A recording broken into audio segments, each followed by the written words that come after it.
Hi guys, how are you my dear friends. अब हम start करेंगे अपना रिक्रूटमेंट का काम। मेरे दोस्तों, मैंने आपको पहले भी बताया कि रिक्रूटमेंट जो है वो एक पॉजिटिव प्रोसेस है।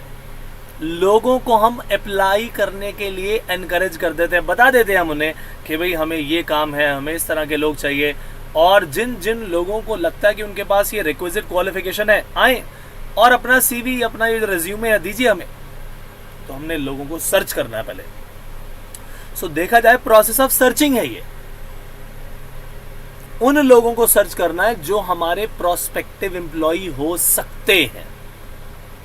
तो हम उन्हें जॉब डिस्क्रिप्शन बताएंगे कि भैया इस तरीके का काम होगा वहां पर। अगर आपको लगता है कि आप इस क्वालिफिकेशन आपके पास है, इतना एक्सपीरियंस है, तो ज़रूर अप्लाई कीजिए। और फिर हम आपको इंटरव्यू के लिए बुलाएंगे, हम आपका सिलेक्शन करेंगे, प्रोसेस उनको बता दिया जाता है। सो देखा जाए तो जो जो रिक्विजिट पोजीशंस हैं हमारे ऑर्गेनाइजेशन स्ट्रक्चर में, जो जो पोजीशन खाली हैं, मैं कहूँगा ठीक है, जब सेल्स मैनेजर हमें एक नया चाहिए तो सेल्स मैनेजर की पोजीशन को फिल करना है तो ठीक है, उसी लेवल के लोग, उसी तरह के एक्सपीरियंस और उसी तरह की क्वालिफिकेशन वाले लोगों को हमें बुलाना पड़ेगा। सो देखा जाए तो जो खाली पोजीशंस को फिल करने का जो पहला स्टेप है my dear friends, that is called recruitment.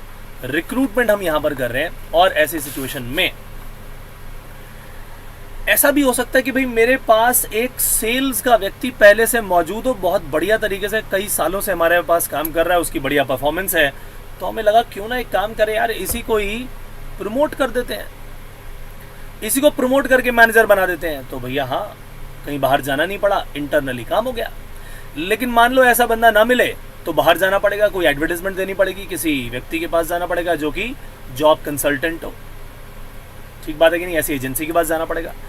तो सवाल ये आता है कि या तो इंटरनली हो जाएगा या एक्सटर्नली हो जाएगा। अब इंटरनली के भी बहुत सारे रास्ते हैं, बहुत सारे मेथड्स हैं। और हमारा जो दूसरा सोर्स है एक्सटर्नल सोर्स, इसके भी बहुत सारे रास्ते हैं। हमने उन सभी चीज़ों को आज के इस रिक्रूटमेंट के सेशन में डिस्कस करना है दोस्तों। सो जो रिक्रूटमेंट है my dear friends, this is going to be very very interesting part. थोड़ा सा आपको नई नई चीज़ों के बारे में पता चलेगा कि किस किस तरीके से रिक्रूटमेंट की जाती है। सो माय डियर फ्रेंड्स, सबसे पहले मीनिंग से शुरुआत करेंगे और हमारा जो अगला इसमें काम होगा वो उसकी रीडिंग करना होगा। जो मैंने आपको बातें बताई वो सब आपको यहाँ नजर आने वाली हैं।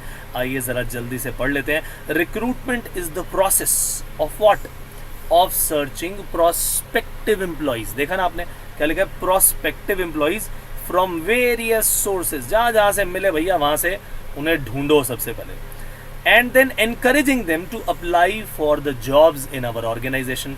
वही हमारी जॉब्स बहुत सारी यहाँ पर खुली पड़ी हैं, आप आइए। अगर आपको लगता है ठीक कि आप इस जॉब के लिए परफेक्ट बंदे हैं तो ज़रूर अप्लाई कीजिए। The requisite positions may be filled up from within the organization और from outside the organisation.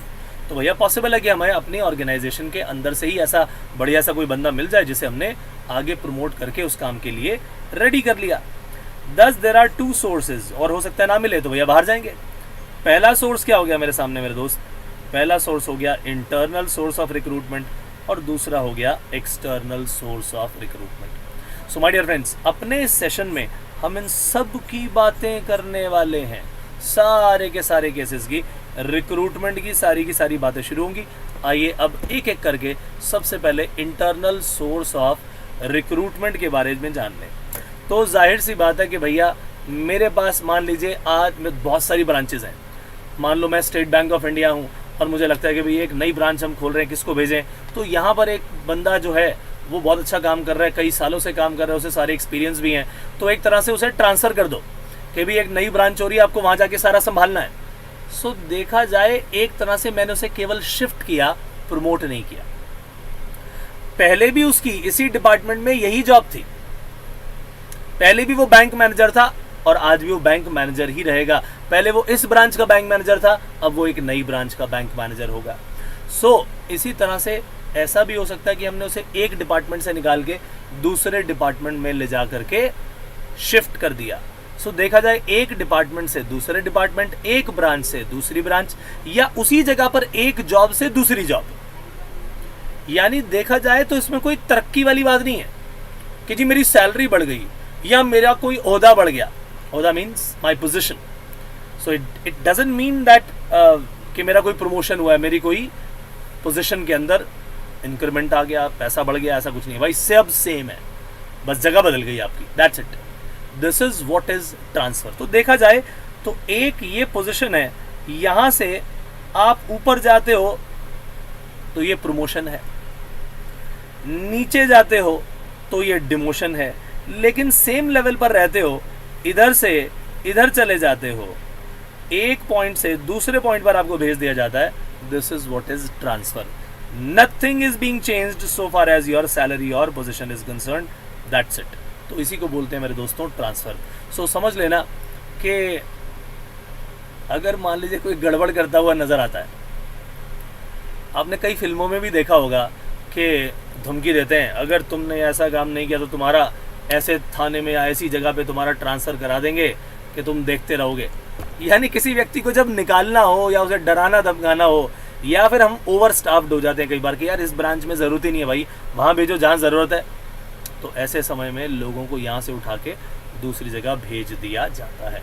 So terminate करना हो किसी को तो उसे ऐसी जगह पे जाके भेजो कि वहाँ वो जाना ही ना चाहे तो वो जॉब ही छोड़ दे। ऐसे भी तरीके होते हैं, ये भी एक भगाने का तरीका है। प्रॉब्लम जो है रिजॉल्व हो जाती है इससे कई तरह की। सो देखा जाए तो यहाँ पर हम उसको बहुत ज़्यादा जो है कोई डिफरेंट जॉब नहीं दे रहे, और अगर डिफरेंट जॉब देंगे सेम लेवल पर तो फिर उसे ट्रेन भी करना पड़ेगा। Are you getting this point? So जैसे आप देखते हैं यूनिवर्सिटीज़ के अंदर कभी जाओगे ना, आप एडमिशन पे इस साल गए तो एडमिशन की विंडो पे कोई और बैठा है, बुक्स कोई और दे रहा है, और आपके लाइब्रेरी कार्ड कोई और बना रहा है। तो यहाँ पर इस बार क्या हुआ, एक फर्स्ट ईयर में आप गए तो विंडो पे कोई और बैठा था, अगले साल गए तो विंडो पे कोई और बैठा है, और फिर जब आप लाइब्रेरी में गए तो आपने देखा वो जो पहले बंदा विंडो पे बैठा हुआ था वो भी यहाँ पहुंच गया। आप कहोगे अरे भाई साहब आप यहाँ कहाँ से आ गए? अरे भैया हमारा ट्रांसफर हो गया, इस डिपार्टमेंट में, लाइब्रेरी वाले डिपार्टमेंट में मेरा ट्रांसफर हो गया। तो अब जरा पहले तो उसे काम रिसीट काटने का था, एंट्री करने का था, आज उसका लाइब्रेरी का काम हो गया, तो लाइब्रेरी के काम की उसे ट्रेनिंग देनी पड़ेगी कि नहीं देनी पड़ेगी। ऐसा ही किसी भी ऑर्गेनाइजेशन में, मतलब हज़ारों एग्जाम्पल हो सकते हैं, हज़ारों, मतलब जो एग्जाम्पल सोचोगे उसके अंदर ये चीज़ फिट हो जाएगी। सो हो सकता है ट्रेनिंग की जरूरत पड़े, हो सकता है ना पड़े। मान लो एक ब्रांच मैनेजर दूसरी ब्रांच मैनेजर में जाता है, there is no new work, but if there is new work then we'll have to train. तो आइए सबसे पहले इसकी बातचीत करें, इंटरनल सोर्स ऑफ रिक्रूटमेंट की बात। माय डियर फ्रेंड, सबसे पहला जो है हमारे पास यहाँ है इसमें ट्रांसफ़र। ट्रांसफ़र का मतलब क्या है? Shifting of an employee from one job to another job, that's it. या फिर from one department to another department same level पर, या फिर from one branch to the other branch, generally without any change in the salary और job position. कोई फर्क नहीं पड़ा भैया, जनरली ऐसा ही होता है। Is that clear to you? Transfer basically horizontal shifting है। अभी मैंने बताया था ना कि ऊपर नीचे नहीं, यहां से लेके इस पोजीशन से लेके आपको यहां भेज दिया गया, हॉरिजॉन्टल है, ऊपर नीचे नहीं है। सो बेसिकली देखा जाए तो it's a good source of filling vacancies with employees from overstaffed department. पता चला इस डिपार्टमेंट में ज्यादा लोग हैं, चल बेटा दूसरी जगह चल। नया बंदा क्यों रिक्रूट करें भाई? जिस स्टाफ में जिसमें ज्यादा लोग हैं वहां से उठा के दूसरी जगह डालो उसे। Are you getting this point और नॉट? उसका ऑप्टिमम यूटिलाइजेशन भी शुरू हो गया। फिर जॉब ट्रांसफर, जैसे कि मैंने बताया, एक बहुत बड़ा तरीका होता ही है। Job transfer is also helpful in avoiding termination and in removing individual problems and grievances. अच्छा, ये भी एक तरीका होता है, ये भी एक रीज़न है कि पता चला एक बंदे को दिक्कत बहुत आ रही है, वो यहाँ पर काम नहीं कर पा रहा, मान लो घर से दूर है, तो वो रिक्वेस्ट करेगा भाई साहब मेरा वहाँ ट्रांसफ़र कर दो जहाँ पर मेरा घर है, मैं सेम सैलरी पे काम करूँगा, मुझे कुछ नहीं और चाहिए, बस मेरा ट्रांसफ़र करा दो साहब। तो उसके ग्रीवेंसेज है, उसको सॉल्व किया जा सकता है। या यहाँ वो सेट नहीं हो पा रहा, आपस में इनकी बनती नहीं है, चल बेटा तो दूसरी जगह चल। अगर हम किसी को निकालना चाहते हैं तो ऐसी जगह ट्रांसफ़र करने की बात करो। मतलब वैसे लिखना नहीं चाहिए, लेकिन ये मैं तुम्हें बता रहा हूँ कि उसका ऐसी जगह ट्रांसफ़र करो कि वो वहाँ से कहे भैया मैं तो जॉब ही छोड़ के जा रहा हूँ। सो ऐसी टैक्टिक भी अपनाई जाती है, इसे बस लिख के मत आ जाना। The employees should be given proper training so that it becomes easy for the employee to perform a different job। ये पॉइंट भी बताया था मैंने कि भाई अगर मान लीजिए डिफरेंट जॉब हमने उसे दे दी, जैसे वो लाइब्रेरी वाला एग्जाम्पल दिया था, तो ऐसी सिचुएशन में क्या होगा? ऐसी सिचुएशन में उसे ट्रेनिंग देनी पड़ेगी। आइए एग्जाम्पल की बात करते हैं। So transfer of a teacher from one branch of school to another branch possible है भाई। पहले भी वहाँ क्या पढ़ाते थे जी, हिस्ट्री पढ़ाते थे हम, यहाँ पर भी क्या पढ़ाएंगे, हिस्ट्री पढ़ाओगे उसी क्लास को, हाँ जी हाँ, सिर्फ ट्रांसफर हो गया, दैट्स इट। या एक क्लर्क का दूसरी जगह पर ट्रांसफर कर दिया अकाउंट डिपार्टमेंट में, ठीक है, चल भाई तुम अकाउंट डिपार्टमेंट से चलो अब तुम परचेज डिपार्टमेंट में काम करोगे, पॉसिबल है। सो देखा जाए तो अगर किसी जगह किसी एक डिपार्टमेंट में जरूरत पड़ी तो आपने ट्रांसफर करके उस जॉब को, उस प्लेस को फिल कर लिया। सो ये था मेरे दोस्तों पहला तरीका ट्रांसफर का। प्यास लग रही है, पानी पी लिया जाए जरा। तो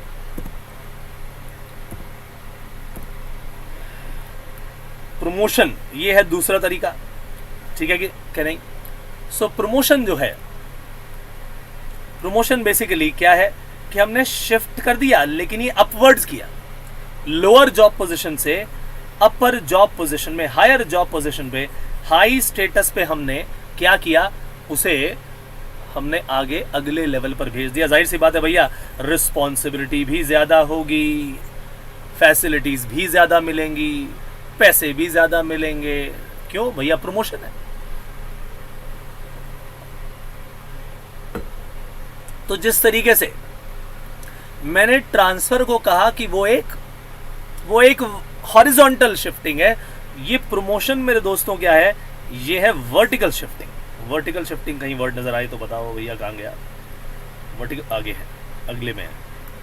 So promotion is a vertical shifting of an employee and it helps in improving the motivation, the loyalty, satisfaction level of the employee. उसे लगेगा अरे भाई मेरे को तो इन्होंने प्रमोट कर दिया, मेरी मेहनत का मुझे इनाम मिल गया। ऐसा होता कि नहीं होता कि भाई आपको जो है प्रमोट कर दिया जी, पहले तो मैं बैंक में क्लर्क था, अब मुझे मैनेजर बना दिया गया है, तो भाई सैलरी भी ज़्यादा मिलेगी, फैसिलिटीज़ भी ज़्यादा मिलेंगी। It's good thing right, loyalty बढ़ जाती है, सेटिस्फैक्शन का लेवल बढ़ जाता है, आप दुगने उत्साह से काम करते हो। सो प्रमोशन से आपने ऊपर की जॉब फिल कर ली। और ऐसा अक्सर इसलिए किया जाता है कि भाई निचले लेवल के लिए लोगों को लाना आसान है, उनको सिखाना आसान है, लेकिन जो ऊपर के लेवल की जॉब होती है उसको डिफिकल्ट होता है बहुत फिलअप करना। तो बेटर ये है कि भाई तुम्हारे अपने जो लोग हैं ऑलरेडी, जो पुराने सिस्टम को सारे को जानते हैं, तो पहले उन्हीं को प्रमोट कर दो ना। That will help him as well as you. So that is why promotion is a very good tactic, very good system. So ये दो चीजें आपने देखी है, क्या ट्रांसफर है क्या प्रमोशन। इंटरनली तो यही हो सकता है, इंटरनली रिक्रूटमेंट ऐसी ही होती है भाई, ठीक बात है कि नहीं। वैसे तो एक तरीका होता है कि आप अपने ही बंदों को बोल दो कि भाई देखो तुम्हारी कोई जान पहचान का हो, है तो इंटरनली किसी को बोला, लेकिन बंदा तो बाहर से आएगा। That is why it is treated as an external source of recruitment. So 2 point आप इस बात को समझ लो कि इसमें केवल प्रमोशन होगा और ट्रांसफर। अब क्या बात आएगी, बाहर से बंदे लेके आना है भैया। एक तो है डायरेक्ट रिक्रूटमेंट, एक बड़ी सी फैक्ट्री में खासकर ऐसा होता है कि भाई जॉब सीकर जो है फैक्ट्री के बाहर जाके खड़े हो जाते हैं, देखते हैं नोटिस बोर्ड पर कुछ लगा है कि नहीं लगा, उसमें लिखा है जी हाँ 10 कैजुअल वर्कर की रिक्वायरमेंट है, ये डेली मजदूरों की रिक्वायरमेंट है, एक सुपरवाइजर चाहिए इस काम के लिए, इतने दिन के लिए, इतने महीने के लिए। तो ठीक है, लोग बाहर ही जाते हैं, वही कहते हैं जी हाँ मैं इस तरह की लेबर की तरह काम करने के लिए तैयार हूँ। बेसिकली जो सेमी स्किल्ड हैं या अनस्किल्ड वर्कर हैं, उनके लिए इस तरह की कैजुअल वैकेंसीज निकाली जाती हैं और भैया डेली वेजेस के बेसिस पर उनको पे कर दिया जाता है। फैक्ट्रीज में आप देखोगे डायरेक्ट रिक्रूटमेंट बहुत ज़्यादा होती है। टेम्पोरेरी पीरियड के लिए जब भी आपको लोग चाहिए हो तो डायरेक्ट रिक्रूटमेंट बहुत ही बिल्कुल सक्सेसफुल चीज़ होती है, खासकर जब आपको चाहिए हो अनस्किल्ड या सेमी स्किल्ड पीपल। सो ये है एक्सटर्नल सोर्सेज ऑफ रिक्रूटमेंट का मेरे दोस्तों पहला काम, right. So an enterprise has to tap external sources from various job positions because all job vacancies can not be filled through internal source of recruitment. सब हर बंदे को प्रमोट थोड़ी कर दोगे आप, तो हर लेवल को आप प्रमोशन से नहीं कर सकते, ट्रांसफर से पूरा नहीं कर सकते। आपको नया टैलेंट भी कई बार लाना होता है कि यार जितने पुराने बंदे, पुराने आइडियाज, पुराने उनके जो हैं घिसे पिटे जो है आइडिया होते हैं, कुछ नया लाते नहीं है। So if we want to infuse new blood, पुराना ऐसे भी होता है, ट्रांसफ्यूजन ही हो जाता है पूरा कि भी पुराना ब्लड हटाओ नया डालो, समझे बात को कि नहीं। तो उसी तरह से पुराने हटाए नए डाल दिए और नए लोग आएंगे, नई सोच आएगी, नई एनर्जी होगी उनमें, नया टैलेंट होगा और ज़्यादा जो है आज की रिक्वायरमेंट से जुड़े हुए होंगे वो लोग। आज की रिक्वायरमेंट है, कंप्यूटर सिस्टम सारे आने चाहिए, उसको बहुत सारी चीज़ों का मालूम होना चाहिए, what is happening in today's world, क्या आगे आगे पॉसिबिलिटीज़ हैं। तो भैया इसीलिए external source of recruitment is very good. तो देखा जाए तो कॉमनली जो है, जो ये है, ये इसीलिए आप देखोगे कि कॉमनली आपको external source of recruitment he follow होता हुआ वहां पर नजर आएगा। बात समझ में आई कि नहीं आई? सो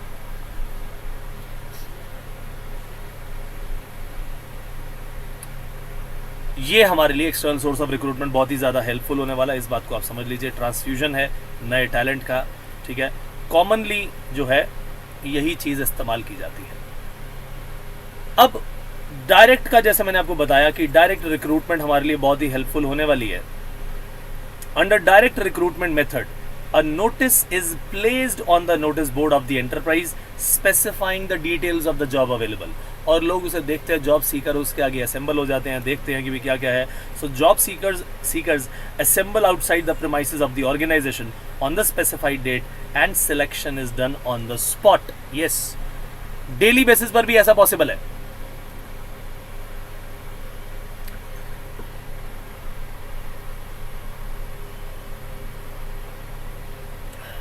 तो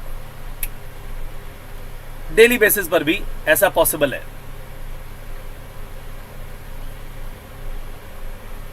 अब आपने देखा कि इसको बेसिकली हम कैसे कर रहे हैं। Practice of direct recruitment is followed usually for casual vacancies, जहां पर अनस्किल्ड या सेमी स्किल्ड होंगे वर्कर्स जो हैं, ये कहलाते हैं कैजुअल वर्कर या बदली वर्कर। बदली यानी चेंज होते रहते हैं ये, और डेली बेसिस पर इनको जो है सैलरी मिलती है। सो फैक्ट्री के केस में ज्यादा देखोगे आप, the factories generally display,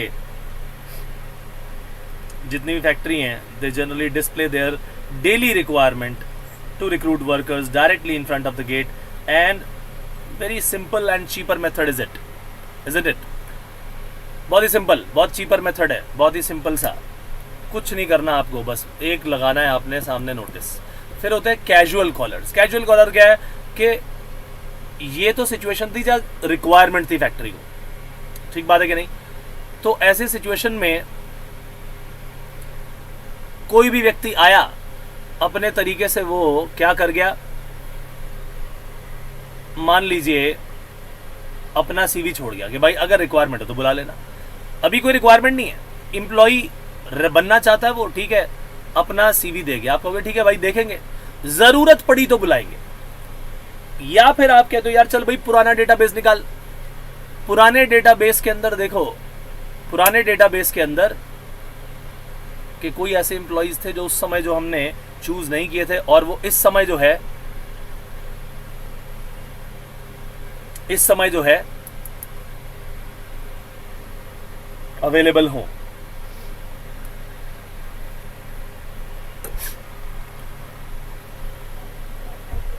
just a minute.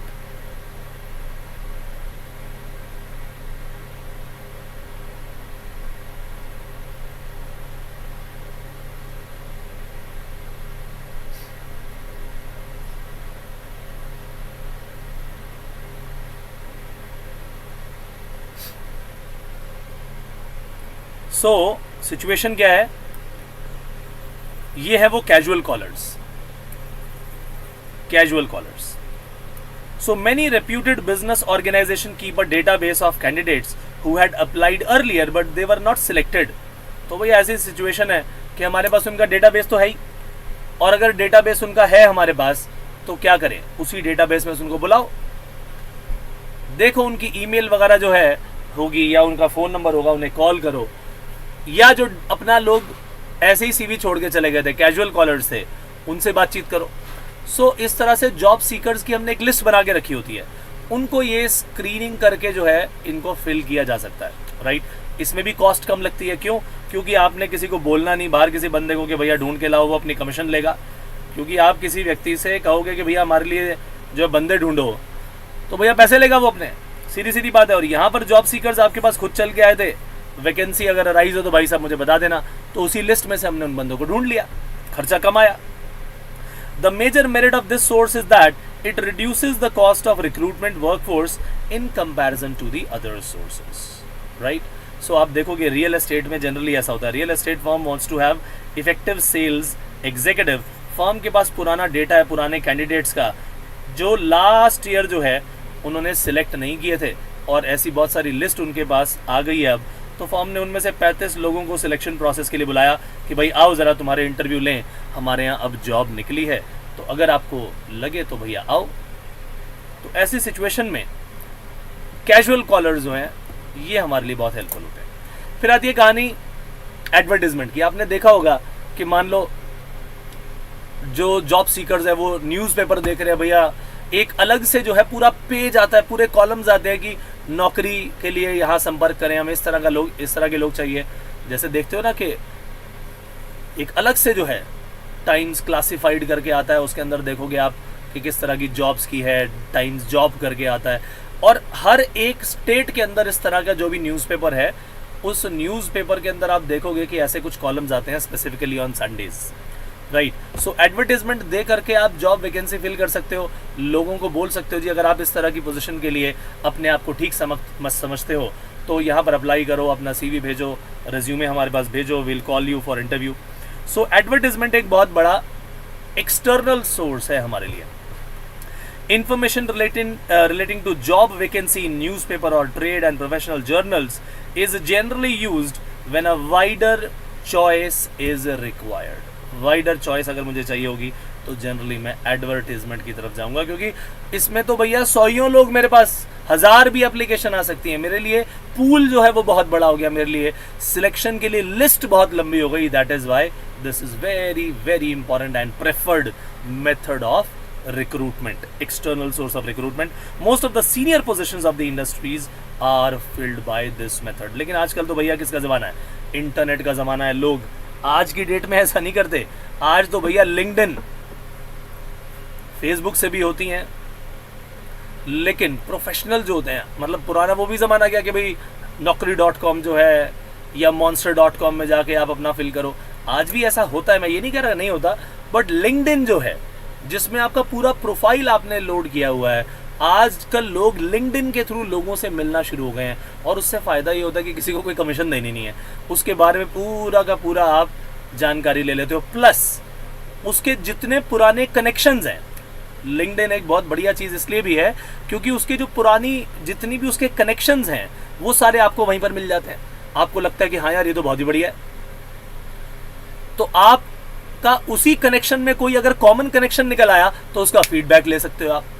This is a great advantage, right. So advertisement जो है वो पुरानी चीज़ हो गई, और लिंक्डइन तो मैं आपको आज की चीज़ बता रहा हूँ, नई चीज़ बिल्कुल, ठीक है। सो फिलहाल एडवर्टीजमेंट पर ज़रा फोकस करते हैं दोबारा से। मेजर डिसएडवांटेज का क्या है इस केस में भाई साहब, इतनी ज़्यादा आपके पास ये एडवर्टीजमेंट के थ्रू ये एप्लीकेशंस आ जाती हैं कि उसमें से पता चलता है बेकार वाली एडवर्टीजमेंट, अनसूटेबल कैंडिडेट भी आके उसके अंदर बोल रहे हैं हाँ जी हाँ मैं भी केपेबल हूँ, right. So education institute basically ऐसे ही करते हैं, जो टीचर चाहिए हमें, और उसके पास एक पूल ऑफ एप्लीकेशन आ जाता है, हाँ जी मैंने भी बीएड किया हुआ है, मैंने भी ये क्वालिफिकेशन ली हुई है। तो भाई धीरे धीरे करके फिर उनको देखेंगे किस तरीके से सिलेक्शन उनका किया जाएगा, टेस्ट लिए जाएंगे, प्रोसेस होगा पूरा, राइट। तो चलिए अगली बात अब हमारे सामने आएगी और वो है एम्प्लॉयमेंट एक्सचेंज। गवर्नमेंट सबसे पुराने ज़माने से ही जो है इस तरह से जो है एक एम्प्लॉयमेंट एक्सचेंज जो है वो रन करती है। वहाँ पर आप अपना पूरा रिज्यूमे अपनी क्वालिफिकेशन वगैरह के साथ वहाँ पर जमा करवा देते हैं, और वहाँ पर अगर आपको लगता है कि ठीक है जी ये आप उनको लगता है कि हाँ ये बंदा काम का है, उसकी जैसी जॉब की रिक्वायरमेंट भी आई है, तो वहाँ से फिर वो भेज देते हैं। लेकिन over a period of time आज की डेट में देखा जाए तो अनस्किल्ड लोग हैं, स्किल्ड लोग हैं, चाहे कुछ भी हैं। अब जैसे जैसे इंटरनेट का ज़माना आता जा रहा है, गवर्नमेंट और एंट्री करती जा रही है वापस। अब आप देखोगे बीच में तो बिल्कुल बेकार चीज़ हो गई थी, एम्प्लॉयमेंट एक्सचेंज बिल्कुल ख़त्म ही था। लेकिन जैसे ऑनलाइन में एंट्री हुई, आप धीरे धीरे अब इस दौरान चेंजेस फिर से आने लग गए हैं, तो गवर्नमेंट इसमें बहुत ज़्यादा इंटरेस्ट ले रही है, एम्प्लॉयमेंट एक्सचेंज को पूरा रिवाइव कर रही है, राइट। तो ये एम्प्लॉयमेंट एक्सचेंज बहुत ही इंपॉर्टेंट सोर्स है मेरे दोस्तों। सो एम्प्लॉयमेंट एक्सचेंज जो है गवर्नमेंट रन करती है और एक गुड सोर्स है, चाहे अनस्किल्ड हो जॉब चाहे स्किल्ड हो, आप अपनी पूरी डिटेल वहाँ पर दे दीजिए and they will come with a suitable vacancy for you if any, ठीक है कि नहीं।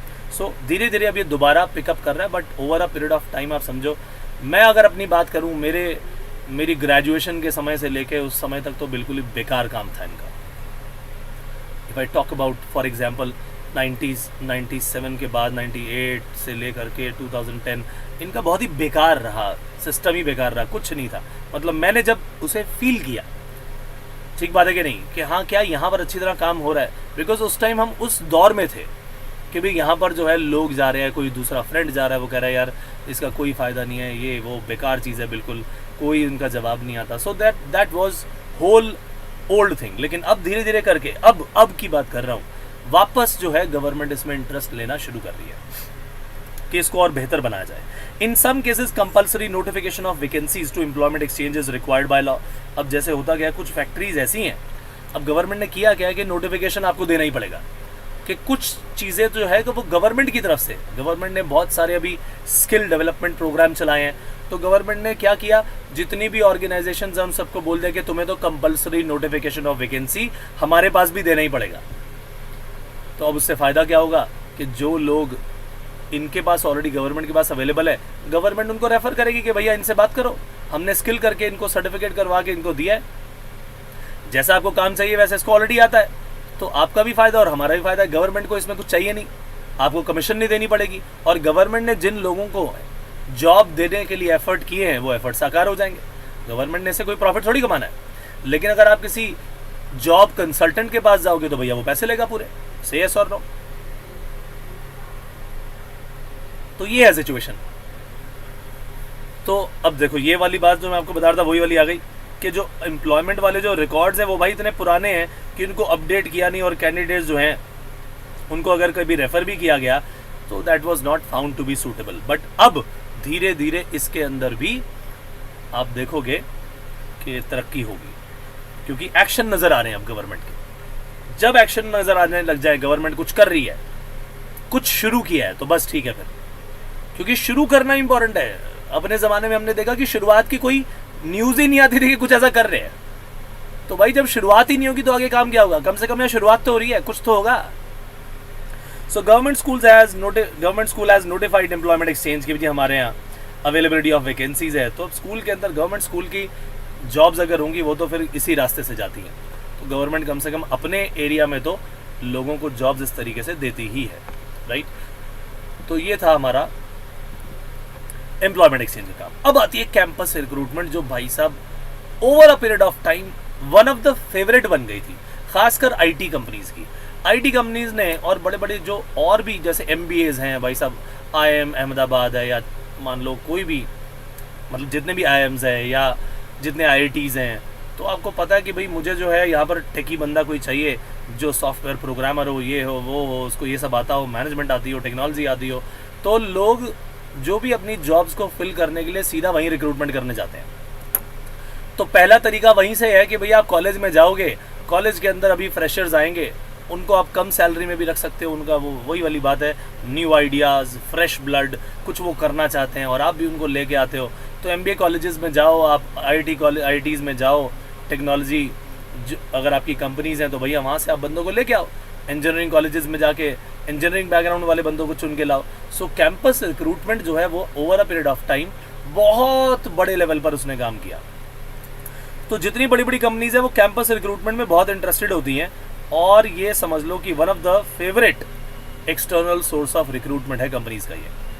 सो colleges and institutes of management technology, they have become popular source of recruitment for technical, professional and managerial jobs.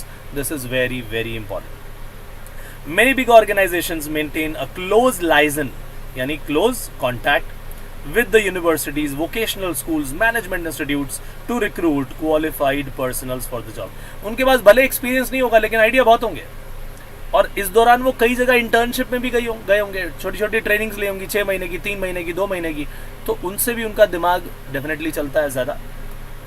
Recruitment from educational institution is a well-established practice of business, and this is why it is known as campus recruitment placement. खास करके जैसा कि मैंने बताया, जो IT companies हैं वो regular visitors हैं भैया इन टॉप नॉच एमबीए कॉलेजेस के। ये टॉप नॉच है, this is not top match, this is top notch, ठीक है जी, यानी टॉप क्लास इंस्टीट्यूट्स के अंदर वो जाएंगे, लोगों को लेके आएंगे। This is one of the interesting way of external recruitment. अब चलते हैं प्लेसमेंट एजेंसीज की बात। भैया ये तो समझ लो कि कुछ ऐसी बड़े काम होते हैं जहां पर ये प्लेसमेंट एजेंसीज ही काम आती हैं। कुछ ऐसी प्लेसमेंट एजेंसीज हैं जो कि बड़े बड़े लेवल की जो है जॉब्स को फिल करती हैं, जैसे जी सीईओ चाहिए इसके लिए। अब सीईओ से डायरेक्टली कई बार बात नहीं होती, तो प्लेसमेंट एजेंसीज के थ्रू होती है, क्योंकि डायरेक्टली इमीडिएटली आप दूसरे व्यक्ति से बात नहीं करना चाहेंगे। जैसे आप कोई बिल्डिंग खरीदते हो तो बीच में एक ब्रोकर चाहिए ना, वैसे ही ये प्लेसमेंट एजेंसी भी उसी तरह का काम करती है, राइट। सो इनकी नेशन वाइड रीच होती है, डिमांड और सप्लाई को ये मैच करते हैं। और प्लेसमेंट का मतलब सिर्फ यही नहीं कि बड़ी बड़ी जॉब्स ही होंगी। आप देखोगे कि अगर मान लो आज आपको अपनी ऑर्गेनाइजेशंस के लिए सिक्योरिटी चाहिए, सिक्योरिटी ऐसे होते हैं ना, वॉचमैन वगैरह चाहिए सिक्योरिटी के पूरी की पूरी, तो भैया कुछ कंपनीज ऐसी हैं जिनका काम ही सिक्योरिटी वाले प्रोवाइड करना है, ये बंदे। तो वो देखेंगे हाँ जी इसकी हाइट बढ़िया है, बिल्ट अच्छी है, तो ठीक है सिक्योरिटी पर्सनल के लिए हम तुम्हें देंगे। अब इनमें एक और फायदा होता है, ऑर्गेनाइजेशन जब इन लोगों को हायर करती है तो वो इनके पेरोल पे नहीं होते, ऑर्गेनाइजेशन सीधा उसे पे करेगी। कुछ ऐसे है प्लेसमेंट एजेंसी तो ठीक है कि हाँ यहाँ से लिया, अपनी फीस ली और भेज दिया। कुछ ऐसे काम शुरू हो गए जो ऐसी एजेंसी है जो कि अपने ही पेरोल पे उन्हें रखती है और आगे कंपनी से भेज देती है। सो मैं इसका एक वेरिएशन आपको बता रहा हूँ, राइट। सो प्लेसमेंट एजेंसीज की बात करते हैं पहले, बड़ा इंटरेस्टिंग चीज होती है भैया ये भी।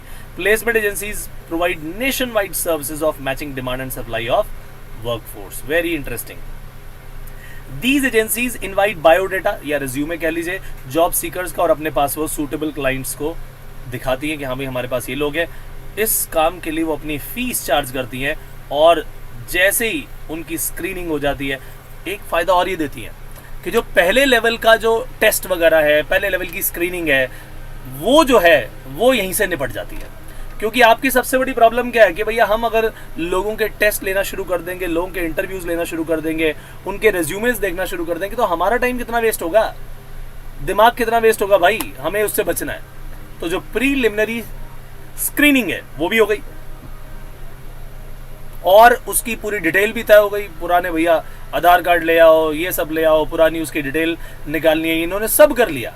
पहले कहाँ काम करते थे, कितने साल काम किया, उससे पहले छोड़ा तो क्यों छोड़ा, ये सारी कहानी आपको ये फाइनल करके देंगे।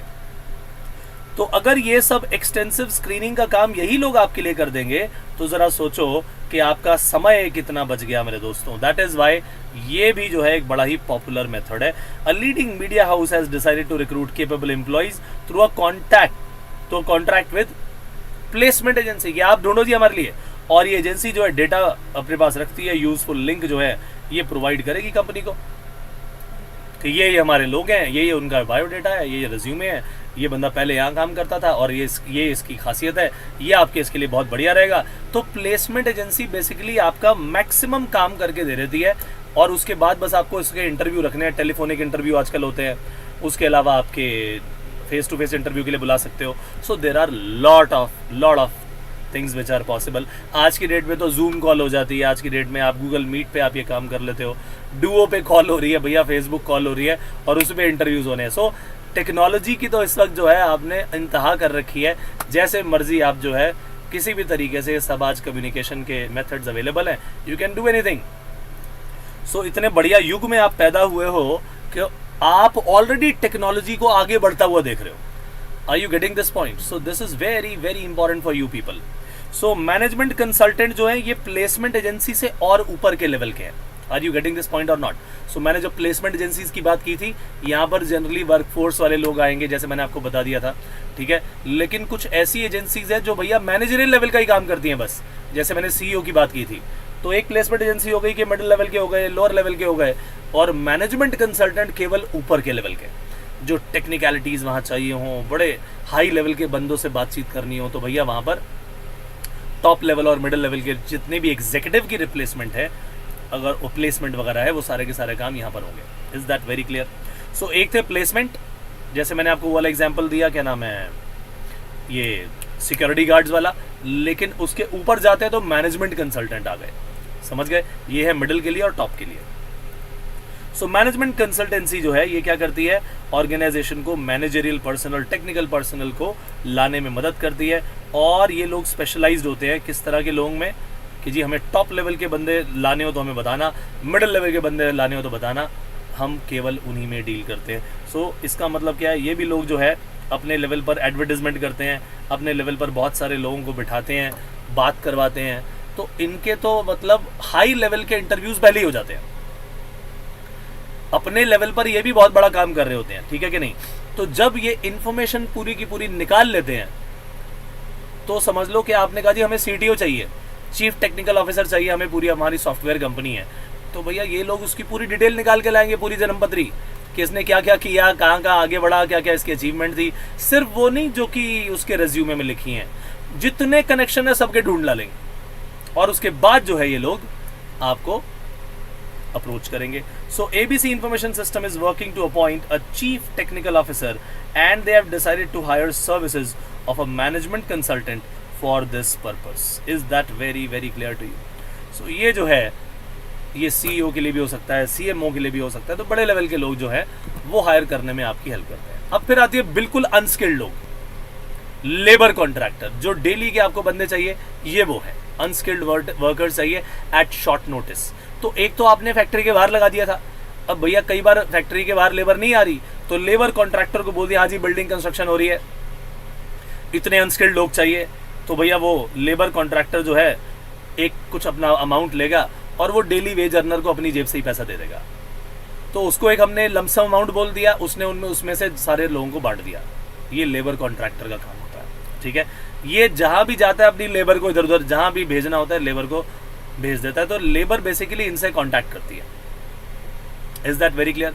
यानी अचानक से आपको 100 लोग चाहिए अनस्किल्ड, 200 लोग चाहिए, 500 लोग चाहिए, लेबर कॉन्ट्रैक्टर को कॉन्टैक्ट करो, they will bring people to you, right. So ये है काम। बस मुसीबत ये होती है कि अगर उस कॉन्ट्रैक्टर ने आपको छोड़ दिया तो वर्कर भी गया। मैंने आपको बताया वर्कर सीधा लेबर जो है इस कॉन्ट्रैक्टर को फॉलो करती है। The moment he leaves the organization, labour भी इसके पीछे चली गई। तो ये जो है आपको एक बात का ध्यान रखना पड़ता है। So labour contractors maintain close contact with labourers and they provide the required number of unskilled persons at a short notice. This is very very important line. Workers are recruited through labor contractors who are themselves employee of the organization.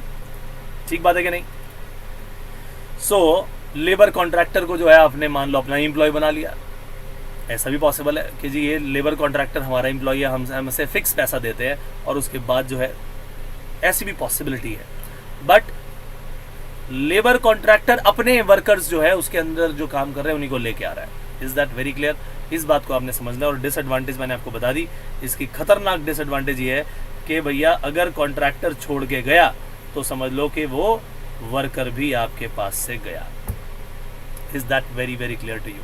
So labour contractor जो है ये point था। अब television पे advertisement बहुत कम देखी जाती हैं अब, लेकिन डीडी के जो चैनल्स थे ज़्यादातर वहाँ पर आप देखोगे कि कुछ वेकेंट पोस्ट का भी एक टेलीकास्ट किया जाता था, ठीक है कि नहीं। और जो रिमोट एरियाज़ हैं वहाँ पर तो और कुछ है नहीं, तो लेकिन दूरदर्शन चलता है भाई। आज भी ऐसी जगह है जहाँ पर केबल नहीं है लेकिन दूरदर्शन चल रहा है वहाँ पर, तो दूरदर्शन के थ्रू जो है लोग इस मीडिया की इन्फॉर्मेशन को एक्सेस कर लेते हैं।